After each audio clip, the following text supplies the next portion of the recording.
Welcome back. It is Sunday, April 28th in the NBA. My four best bets are on the way. We got to pick in each NBA playoff game. Let's dive into it. First, we must recap yesterday, a 2-3 day. We started off the day really hot. Jalen Williams over in points. Then we got a Kristaps Porzingis 8 points in the first 3 minutes of that game, cashing his first quarter line at 4.5. But then the day unraveled. Drew Holiday didn't attempt a single shot in the first half. Thanks for nothing. Jamal Murray, once again, can't buy a bucket. I think he ended with 33. Then LeBron James SGP did not hit. I don't really hate it. We missed on some rebounds and assists. I was going to take his PRA line, which didn't hit either. So I'm not mad when the SGP doesn't hit if the regular line I was going to take doesn't hit either. A 2-3 day. Been a disappointing NBA playoff so far, but I'm confident the picks and the reads will start to turn around. I really like today's 4 picks. I do have a pick in the early game, but I don't have the pick's nasty. I'm going to be transparent with you. The pick's nasty. You'll understand when I get to it at the end of the video. I didn't want you guys to click off based on how nasty it is. First pick of the day, TJ McConnell over 7.5 points.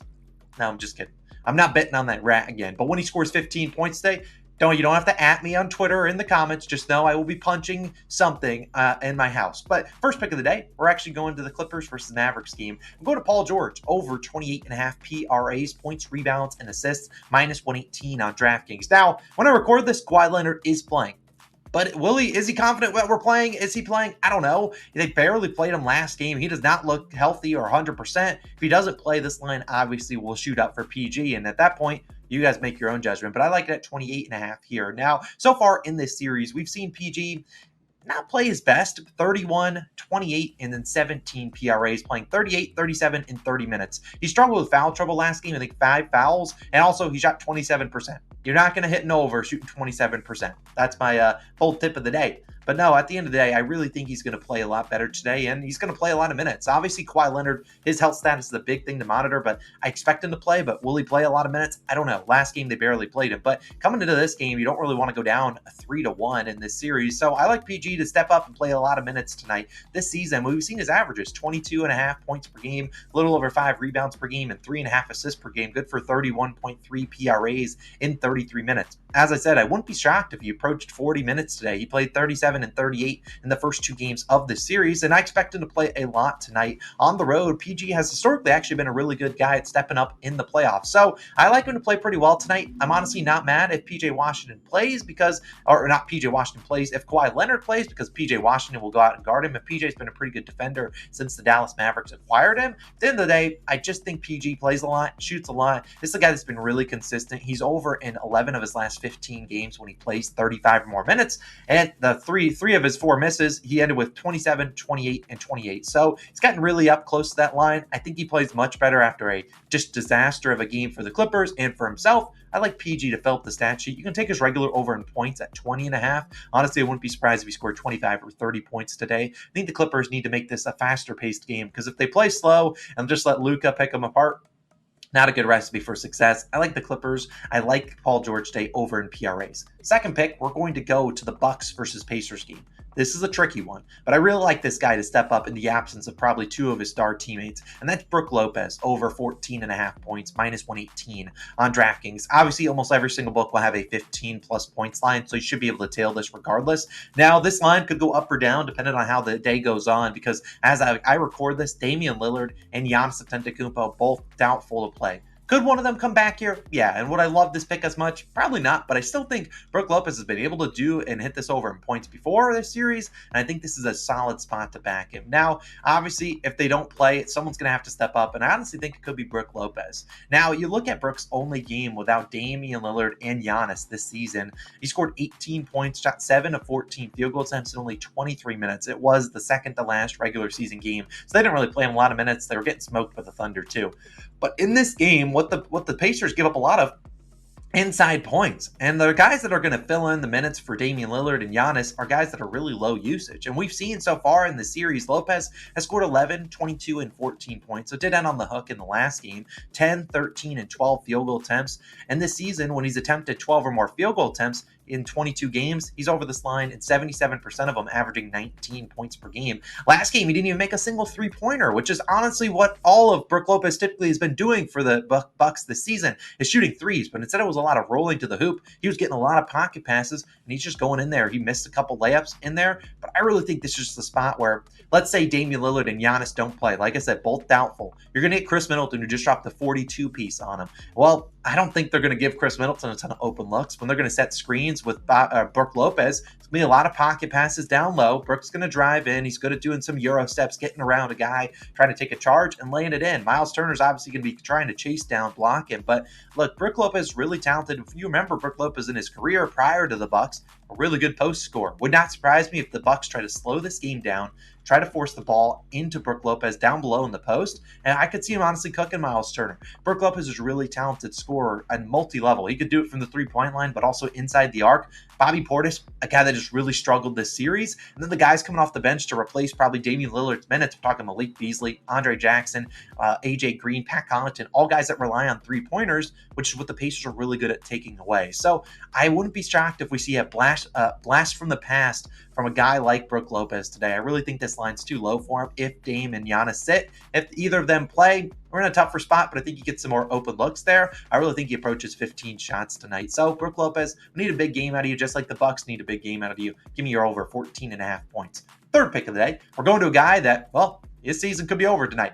Devin Booker, over 31.5 points plus assists, minus 112 on DraftKings. Now, if you had to take an individual line, I lean points, but after the assist chances last game, I really think it's pivotal to get that points plus assists. You can take the PRAs, but points plus assists is what D-Book can kind of control. Rebounds are, well, not control 100% assists because it relies on other guys making shots, but him passing it, we'll have a better chance than him going out there and grabbing some boards. But it's no secret, D-Book struggled. He has not played well in this playoff series versus the Timberwolves. They obviously are a really good defensive team, but he's also had his fair share of struggles. And so far this postseason, he's under in all three games, scoring 23, 25, and then 31 points plus assists. Last game, he had his best game of the series. But the problem was he just didn't get the job done. He had 16, 13, and 15 field goal attempts. But like I said, the assists are there. 20 potential assists last game. But he's played 42 minutes in two straight. And the Suns down 3-0 here. Someone's got to go out there and show up. And D-Book is a guy where I don't necessarily know how much heart the Suns team have, but I'm confident D-Book will be a guy that shows up and is aggressive. Are the Timberwolves a really good defensive team? Yes. Have they played really good defense on him? Yes. But D-Book at the end of the day, eventually he's going to figure it out, and I think he gets going tonight. Kevin Durant's been doing a lot of isolation, and that's not really what you want to do against the T-Wolves. Bradley Beal coming off a game, he made 6 threes. I don't trust him either. I think D-Book is going to be locked in for 40-plus minutes tonight, and I think he's going to play much better than he has the first 3 games of the series. Heck, he probably should have gone over last game, and he only shot 15 times, and he had 20 potential assists. If someone else out there made a shot for him, he probably goes over this line. I wouldn't be shocked if he approaches 25 to 30 points tonight, but he's also capable of a 10, 12 assist type game. He just has the ball in his hands way too much. I know he's sucked in this postseason so far. I'm willing to back him one last time potentially this season. He's been pretty good for us when we backed him, most of them against the Pelicans when he hit the over in like the first quarter, but I really like Devin Booker over in points plus assists tonight at 31.5. I play that to about minus 125. Now, fourth pick of the day is going to go all the way back to the first game. It's Knicks versus Sixers. I saved this for the end, and if you're here, I apologize for this being probably one of the nastiest picks you might see someone give out today, but I really like this one. Let's get it over with. Tobias Harris, over 2.5 first quarter points, plus 105 on DraftKings. Yeah, get it all out of the system. Tobias sucks. Tobias is trash. Tobias, whatever you want to call him. Is he good? I don't really think so. Is this a nasty pick? Yeah. But I really believe this is a mispriced line, and I will talk about why. But Tobias obviously is not the best player in the NBA, but a 2.5 first quarter line could be hit with one shot, and I'll talk about why. Now, in 3 games so far this series, Tobias has played 8 or more minutes in all 3 first quarters. He's also scored 3, 2, and 4 points, so over and 2 of 3. He's attempted 2, 4, and 4 field goal attempts. But the big kicker, at least 1 3-pointer attempted in each first quarter. And so far, he's like 1 for 4 from 3 in the first quarter. Obviously, if Tobias Harris comes out here, he has to make shots. We have no wiggle room. He needs to make some shots in the first quarter. But I really think this is a spot where the Knicks are going to force Tobias Harris to beat them. You're coming off a game in which Joel Embiid dropped 50 points. You also had Tyrese Maxey is at 25 in all 3 games of the series.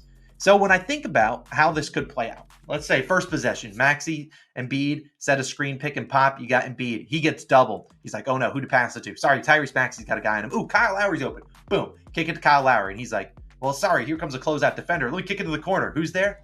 Tobias Harris. Catches it. Ain't no one in sight. Bang. 3-pointer. Now, that would be electric. If that happened on the first possession, I might have to buy a Tobias Harris jersey. But in the same kind of scheme of things, let's talk about it. Embiid just dropped 50. You can't expect the Knicks to come out with the same defensive scheme against Embiid. Obviously, a lot of them free throws, whatever. He cooked them, though. It made a lot of three-pointers. So I think we're going to see them play really tough defense on Embiid. And you're probably going to see him potentially double him. And if they're going to double off anyone, let's think about the options. Who are we going to double off of? Well, I got Tyrese Maxey, who's been playing really well. That's OG Anunoby, probably on him. Not getting doubled there. I got Kyle Lowry, who's shooting about 47% from three, and he's a willing and capable passer. Sure, you could double off him, but he's been making him pay. And then on the other side, you could have Kelly Oubre Jr., obviously a guy that just went like 6 for 8 last game, shooting 50% from three. And then the fourth option, Tobias Harris, a guy who's shooting 27% from three in this series, a guy that has not scored more than 10 points in this series. I rest my case. I think the guy that's going to be left open to beat the Knicks is going to be Tobias Harris. Obviously, he's an NBA player. He should get some open shots tonight in the first quarter. I like him to knock some shots down. And I don't think Tobias is good. I honestly don't think Tobias is good. He's not going to be a Philadelphia 76er next year. But I also think he's good enough to knock down a wide open shot, and I think the Knicks are going to force him to beat them. If they let Embiid go out there and cook him once again, fine, I'll tip my cap to him. But even when Embiid's been cooking, Embiid's had high field goal attempts in all the games so far he's played. So has Tyrese Maxey. And you've seen Tobias Harris still get this line in 2 of 3. Is it disgusting? Is it the nasty pick? Yes, which is why we saved it for last. But I really think he could easily get this done. So Tobias Harris will either be start the day off with a 1-0 day. It could be easy, or he's going to make us start 0-1. But I really think Tobias Harris first quarter points over 2.5. All it takes is one shot to go in. And I'm pretty confident he gets at least 1 3-pointer, but he also could get an open fast break layup or open other shots too. I think the Knicks forced Tobias Harris to beat them, because that's what I would do if I were the Knicks. I'd be like, you know what, Embiid? Screw you, bro. We ain't letting you go off. Tyrese Maxey, screw you. Other guys, screw you. Let's let this guy shoot 27% from three, beat us from three, and he probably will. At home, I would back him. I wouldn't take this on the road, although maybe I will in game 4 if he goes off here. But I really like Tobias Harris, nasty pick of the day, over 2.5 first quarter points. That, ladies and gentlemen, 4-0 car. Let's bounce back. It's been a disappointing playoff so far, but we're still confident that we will get this thing turned around. Let's have a great day, and we'll see you guys back again tomorrow with some more picks. Peace.